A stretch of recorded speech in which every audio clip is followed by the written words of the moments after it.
कई बार ऐसा होता है, अतिरिक्त व्यस्तता से भी उपेक्षा हो जाती है। हम चाहते नहीं है, फिर भी व्यक्ति की उपेक्षा हो जाती है। ये तो कारण है, लेकिन इसका परिणाम बड़ा खतरनाक होता है।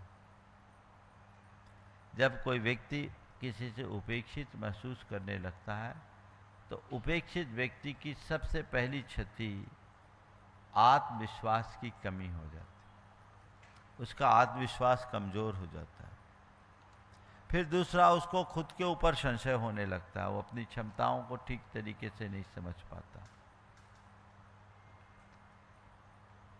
आत्मविश्वास जब व्यक्ति का टूट जाता है तो लगता है अरे मैं कुछ हूं ही नहीं, बड़ी स्थिति खराब हो जाती है।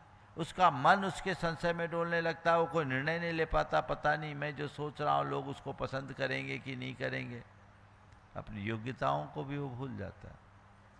तीसरी बात, वो भावनात्मक रूप से बहुत कमज़ोर पड़ जाता है।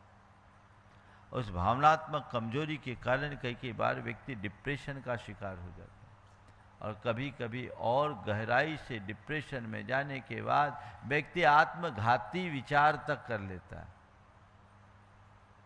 कल ही एक व्यक्ति मेरे पास आया। वो व्यक्ति आया, मैंने उसको समझाया। आप सुनकर के आश्चर्य करेंगे कि कैसी कैसी परिणति होती है। उसने कहा, महाराज जी इन दिनों मैं बहुत तनाव में हूँ और मेरा मन आत्महत्या करने का होता है। बोले क्या है? बोले महाराज जी मैं कोई भी काम करता हूँ, घर आता हूँ तो लोग मेरी आलोचना ही करते हैं। आज तक मुझे कोई पसंद नहीं किया। मुझे लगता है जब कोई मुझे पसंद नहीं करता तो मुझे जीने का क्या अधिकार। गांव लोग उसको लाइक करता, पर घर वाले उसे पसंद नहीं करते। कई बार ऐसा होता है, आप लोग भी ऐसा महसूस करते होंगे। कोई अच्छा काम करे तो पूरा गांव तुम्हारी प्रशंसा करे, और घर में आओ तो बातें सुनो। घुसते ही होता है डिसलाइकिंग। कई लोग ऐसा भुगत रहे होंगे। तो वो जो तकलीफ है, ये तकलीफ कभी कभी मनुष्य को अंदर से तोड़ देती है, भावनात्मक रूप से बहुत कमजोर बना देती है।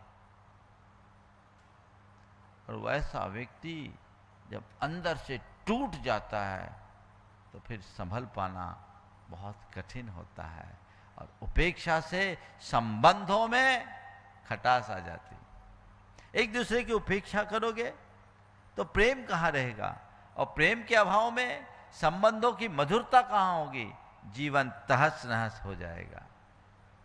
सवाल, इससे बचे कैसे? भावना योग इतना सबल साधन है जो हमें आध्यात्मिक रूप से सुदृढ़ बनाकर सब प्रकार के इन विकारों को दूर करता है।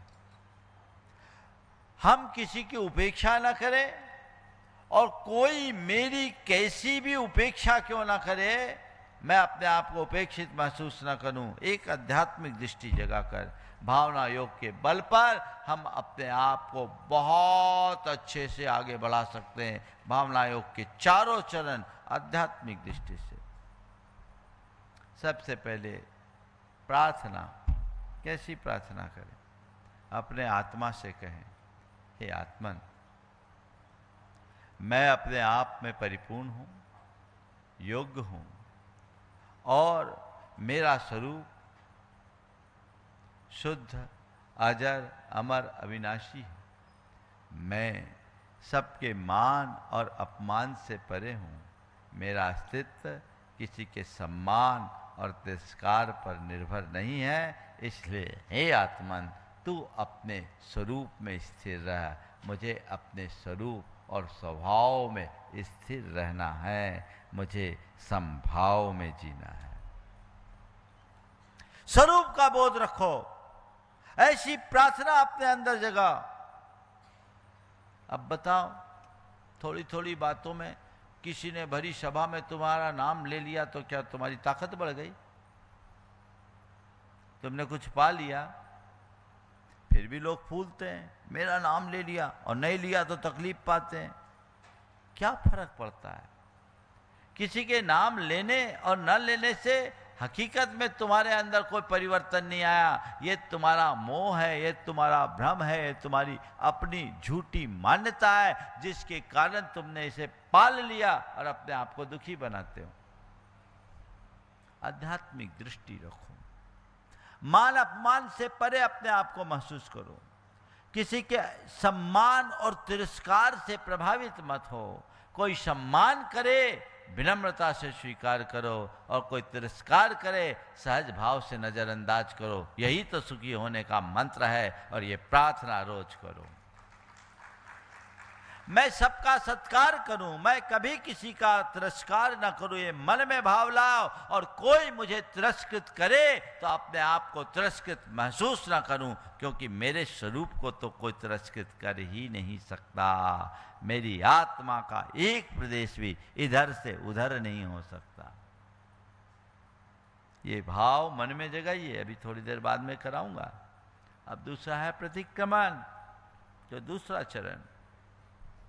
रात सोने से पहले आप देखिए, आज मैंने किसी की तिरस्कार तो नहीं किया, किसी की उपेक्षा तो नहीं की, किसी को अपमानित तो नहीं किया, किसी से कटु वचन तो नहीं कहे।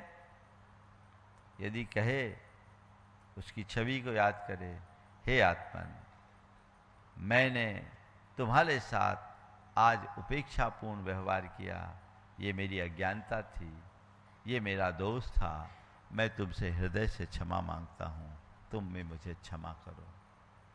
परोक्ष ही सही, मैं तुमसे क्षमा मांगता हूँ और तुम भी मुझे क्षमा करो। और यदि ऐसा लगता है आज दिन भर से किसी ने मेरी उपेक्षा की, तो उसके प्रति भी कहो, ठीक है, मैं तुम्हारी भी प्रति मंगल कामना करता हूँ, तुम्हारे लिए भी क्षमा करता हूँ, तुम भी मुझे क्षमा करो। मन को साफ कर दो। ध्यान रखना, उपेक्षा को उपेक्षा से दूर नहीं कर सकते, उपेक्षा को उदारता से दूर किया जा सकता है।